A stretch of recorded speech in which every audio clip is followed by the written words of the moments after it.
Hello, this is Gunjan Bagla of Amritt Inc. And today I'm speaking with Cliff Emmons in Massachusetts.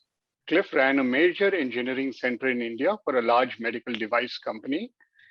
And Cliff, I'd love for you to share some of your experience and insights that you gained from your time in India and your visits there. So I know that while you were in India, you visited a number of major hospitals, you met with famous Indian physicians. And I know you've done that for many years in here in the US as well. So can you characterize for us what your experience in India was with these physicians and hospitals? Absolutely. I think one of the most important takeaways I had with working with physicians in India was I was amazed, given how busy their days are, how much time they were willing to dedicate to actually speak with me Mhm. about their patients, the disease states that they were, uh, working on and trying to solve, whether it was diagnosing those or giving therapy for those disease states, or in general, how the healthcare system in India was working or maybe was not working as well as it could be. So in many times, I'll have to say one of the distinct memories I have was walking into a large public hospital where, due to my contacts, I had been given some time with one of their top surgeons at this What city was hospital. this in? I believe this one was actually in Bangalore. I think it Okay. was in Bangalore. And uh, when we arrived, I saw what I normally see in a large public hospital in India, which is literally a sea of humanity, of people Yeah. Yeah. waiting in line. Many of them obviously there for quite some time, waiting to see this one particular surgeon.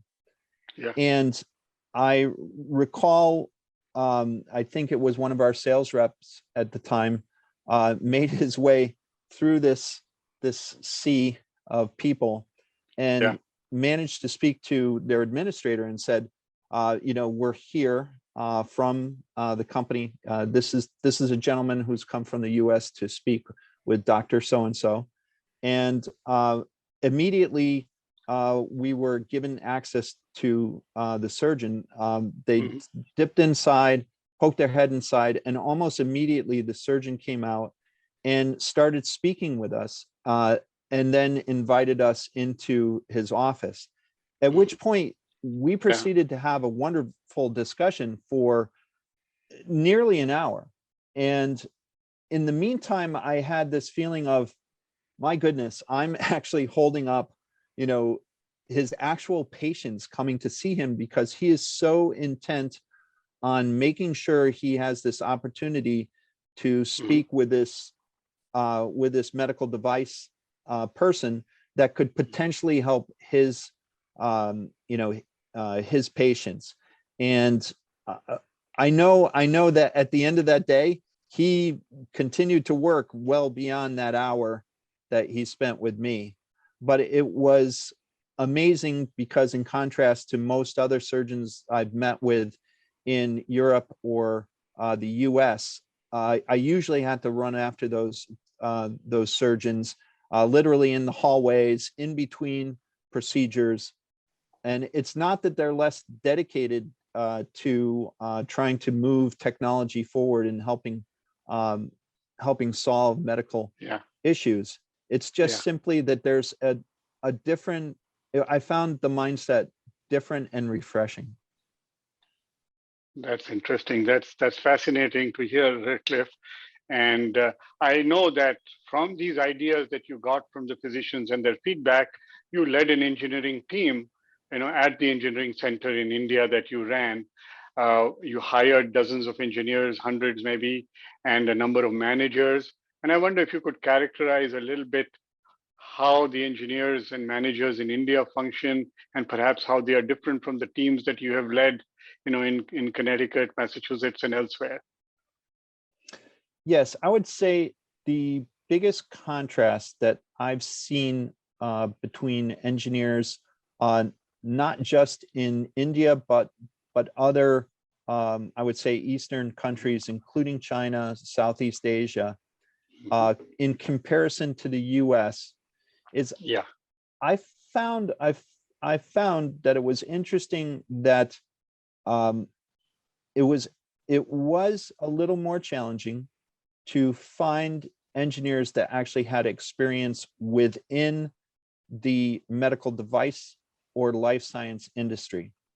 sure, And because you were blazing new trails. yes, yes.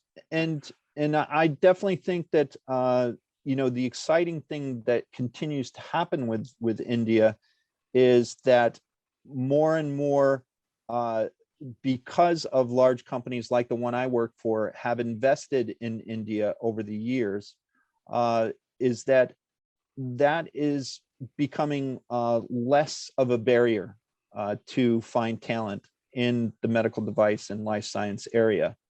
Mhm. So I did feel that in that time we needed to do a lot of work in making sure that they were exposed to and worked closely with some of their US or European counterparts to bring them up to speed on the application of the technologies that they had applied in other industries, such as Right. automotive, or tech in general. So I think that was one of the challenges. I think one of the refreshing things of working with not just Indian engineers, but again, as I would say, Eastern engineers, Southeast Asia, China, is that there seemed to be almost a hunger in these engineers to Mhm. want to learn more and new skills and apply their trade in the specific applications for healthcare, for medical devices, for life sciences. And the other the other wonderful thing about that was they were interested in solving local issues, local Yeah. diseases, local challenges to the healthcare system that we were not necessarily seeing in the US. And that access to healthcare, access to quality healthcare, uh, being able Mhm. to leverage time or input from physicians that are seeing a lot more patients, and just because there's so many fewer healthcare practitioners per, um, you know, per the population. Right. So it was wonderful to being able to give those engineers some freedom to work on local challenges to the healthcare system. Now, you were managing teams for various business units, and I wonder how you divided the workload or project assignments between offshore teams in India and elsewhere and the onshore teams here in the United States. What criteria did you use to decide what work goes where? It's an excellent question. And the one thing I want to make clear is because the actual group that we designed was originally designed as an engineering services team, we Mhm. have to keep in mind that in some ways I was a subcontractor, I would say, of sorts, to the R&D leaders that were in the US and Europe. Yeah, They were definitely the people that were making the final decisions about what teams, what teams were working on which project, what was the composition of those teams of, say, number of mhm. engineers in the US or Europe compared to the number of engineers in India. Yeah, Because again, at the time we were a young team, still sure. learning the skills. Uh, Right. However, what I would say is the um, the classic way to make sure that you have a successful team is, first of all, make sure that you do have those mentors, or you could even say engineers, uh, Uh-huh. that were in the US that could basically take some of the quality engineers that we were hiring in India under their wing and really kind of show them the ropes and the experiences through projects, and that's the best way to do it. Now, the other aspect of this was there were simply certain skills that the Indian engineers had due to their work in other industries. And I would say a good example of this was software verification and validation. We had many very experienced engineers that really actually could teach our engineers here in the US quite a bit about those topics. We knew how to write code. These engineers really knew how to take it to task to make sure that it absolutely executed what we needed it to do and did so in a reliable manner. And it was through those skill sets that I think we really won the respect of not only the lead engineers in these projects, but their managers and directors and vice presidents. And it's because of those wins that over time we saw more and more of the projects being allocated to the Indian teams, to the point where there were full teams, in India executing projects. Cliff, can you give an example or two of some of these wins? Some anecdotes. Is that possible? Absolutely. I would say one of the greatest wins that we had while I was running this team was that we were working in conjunction with one of our neurovascular groups located in the US on the West Coast. And we were working on a new aneurysm product where the actual implantable was designed by the West Coast neurovascular group. Yeah. However, we needed a deployment system for this. And what do you mean by a deployment system? Something to get the device in place? Precisely. So most of these devices now are done interventionally, entering through the actual vascular system, and then being deployed through a catheter, a steerable catheter that takes you to the point of the aneurysm and then helps you deploy the actual device. Right. And in this particular case, we actually were responsible for the entire deployment mechanism. And this is a particularly challenging medical device product because it's what we consider a PMA or pre-market authorization class 3 device that is really the highest level of a medical device as far as its regulatory hurdles. So it was a big win for us, first of all, to even be asked to take on this project.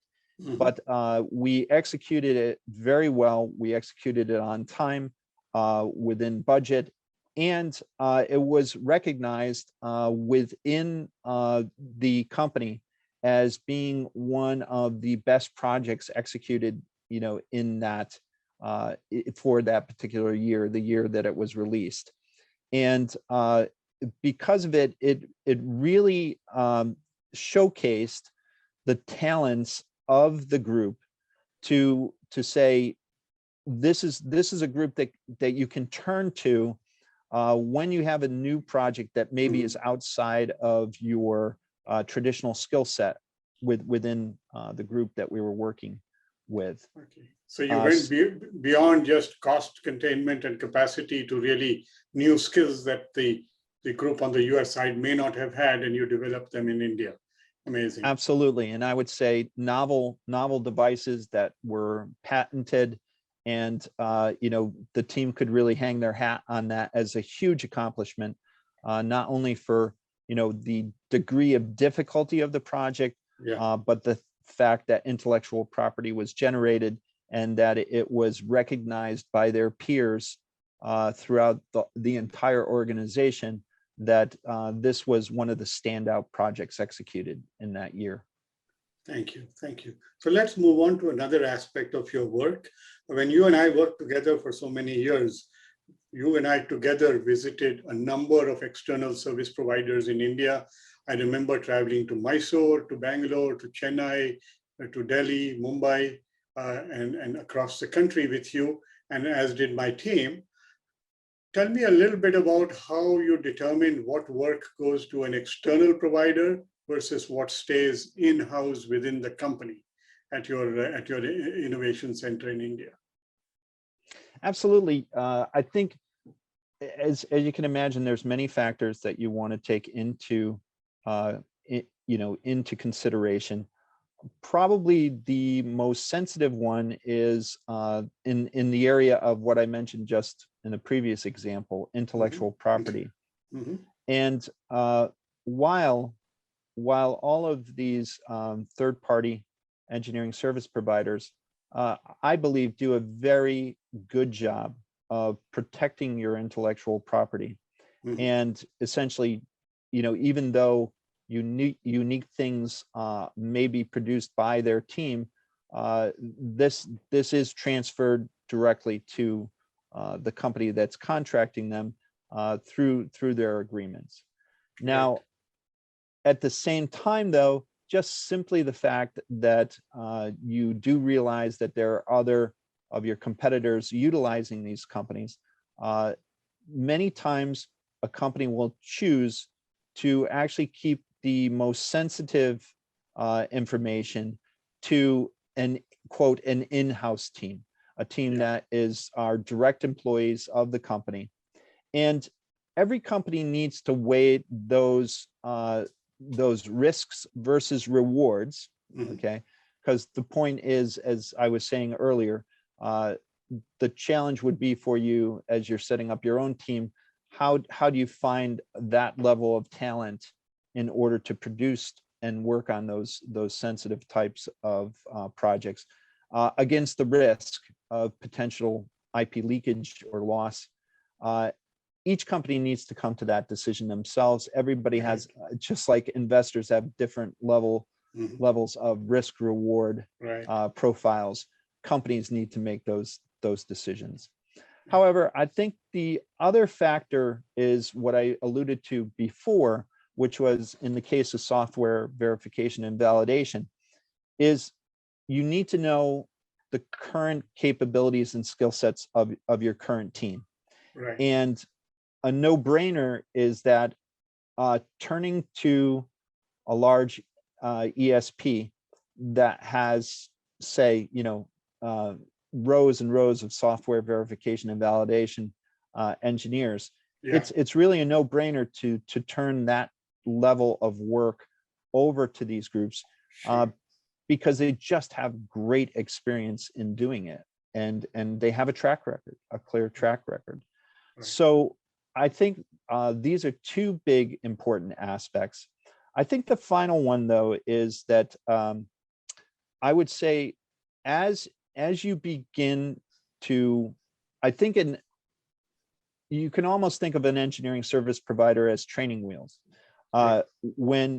When you're first starting out, as we were, when we were trailblazing this, it was very obvious that there was no reason to reinvent the wheel, to find facilities, to find talent to lead the group, and then begin to staff. All that takes time and money. And to be able to go over and literally be able to be interacting with teams that don't have hundreds of engineers, but literally thousands of engineers, thousands of engineers for you to take a look at. And everything from what we call the freshers, the people fresh out of an engineering school in India, only to be given another like 6 to 8 weeks of training by the company themselves, indoctrinating them to proper practices, to literally PhD, postdoc level people that, are truly experts in their particular fields. Right. All this full range of engineers and leadership were open to you. Yeah. And it absolutely makes sense that when you're first experimenting with utilizing remote teams or teams that are offshore, this is a great way to work with them. And then as you gain experience, there's many different methods in which you can begin to transition to a truly dedicated team. Right. Right. And let me also ask you about travel to India. You've gone there dozens of times. What would be your advice to an American executive who's new to traveling within India? What would you tell them? How should they prepare? How should they be most productive? So again, I want to make sure that when I state this, I have a great both affection and I would say respect for India, as a country, as a people, as a culture. Mhm. So for those Americans that have, or US citizens that have ever traveled to Mexico, okay, and you know that you need to take basic precautions by making Mhm. sure that you're drinking, clean water and Right. avoiding the little mistakes that we might make, like swallowing some water while you're taking a shower, or Right. the biggest mistake I always make is washing my toothbrush in the sink. Yeah.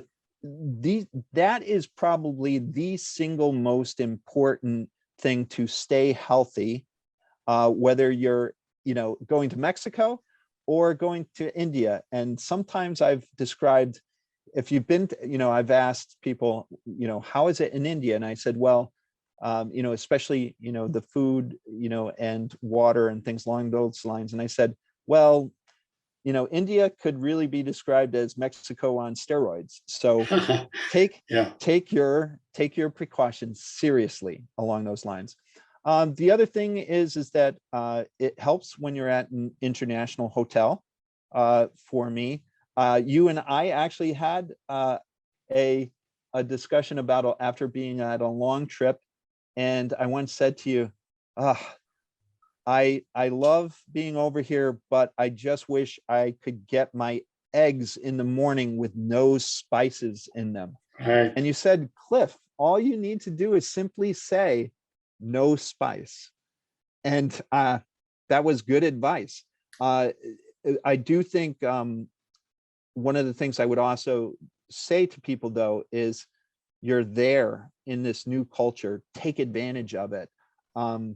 See the sites that you can see if you have a little time beyond your workday, or if you stay over on a weekend, and explore. It's an amazing cuisine. It's very varied in its the size. North Indian food is much different than South Indian food. Go and explore. And for me, my respite was always I could have a good international breakfast at my hotel, and Yeah. that would allow me to be a little more adventurous, when it came to lunch and dinner. Right. Absolutely. And I've heard so many of my clients say that often the learning they got that helped them succeed didn't happen in the conference rooms of their own company or the conference rooms of their suppliers or customers. It really happened out on the street at meals, interacting with Indians. And so it's very interesting to hear you say that. And let's turn to another personal aspect of your experience in India. I know you for many years and you're a person of strong faith. And I'd like you to tell us a little bit about how you spent your Sundays while you were in India. Sure. Thank you. And again, I would also just like to point out to everybody, I was born and raised a Lutheran Christian, and but I was also a Boy Scout and a Scout leader for many years. And one of our basic principles is that we respect other people's culture and other people's religions. And I think this is one other thing that I'll just say, in in preface to how I spent my Sunday mornings Yeah, was that yeah. I enjoyed learning of the Hindu faith that in many ways is woven through so many parts of Indian culture. And I found there were a lot of great similarities in the basic tenets of our faith. So I definitely feel that it's a wonderful experience for a person of any religion or people who choose not to have a religion. I think it is so intimate to their culture, it's worthwhile exploring it. So I would always ask the concierge if there was some type of Christian service given in English, an important note to make, that was nearby that I could go and participate in one of those worship services. And I would say that I was never disappointed. Many times I would be going to a Roman Catholic church only because that was the most prominent Christian church in the area. Right. I think I may have actually gotten to one or two Lutheran churches in India. However, I thought the thing that really stood out to me in the beauty of these services was that in the giving of the peace, it's very traditional for us to shake hands in the US, which is no longer happening with the COVID situation. But what was wonderful was there was simply an exchange of hands together and a simple bowing to each other. Right. It was truly beautiful to have that connection. And if I recall, there was at least one instance where you went to the church and they asked you to come up on stage and, take some leadership role. You remember that incident? Can you tell us a little bit about it? Oh my goodness. It's I actually had forgotten about that instance, but it truly was an unusual experience for me, but luckily it was something that came naturally. I believe they came up and it was there was an opportunity to actually do one of the readings. Okay, so I was very fortunate that I believe it was actually maybe a King James version that I wrote. So I'll actually confess that's not usually the version that I read. So I was lucky enough not to trip over too many these and thys and such. But I can tell you it was at first a little unnerving, but then it felt quite natural, and it only went to show me that they were very pleased to make sure that they were welcoming another Christian, into their service that day, and they were very open and giving, during that time. It was a wonderful experience. Yeah. So Cliff, I went to a Methodist school for 11 years in India, and I grew up reading the King James version of the Bible as well. So I remember those these and thines. What you said is really interesting to me, how the experience felt a little unnatural, but then you fell right into the groove. And I think that's an excellent characterization of what happens to Americans who travel to India for any reason with an open mind. It feels a little weird at first, but then you get into your groove and you find that the people are people and they are welcoming and you can make progress. So on that note, thank you so much, Cliff. I've enjoyed this conversation. Thank you.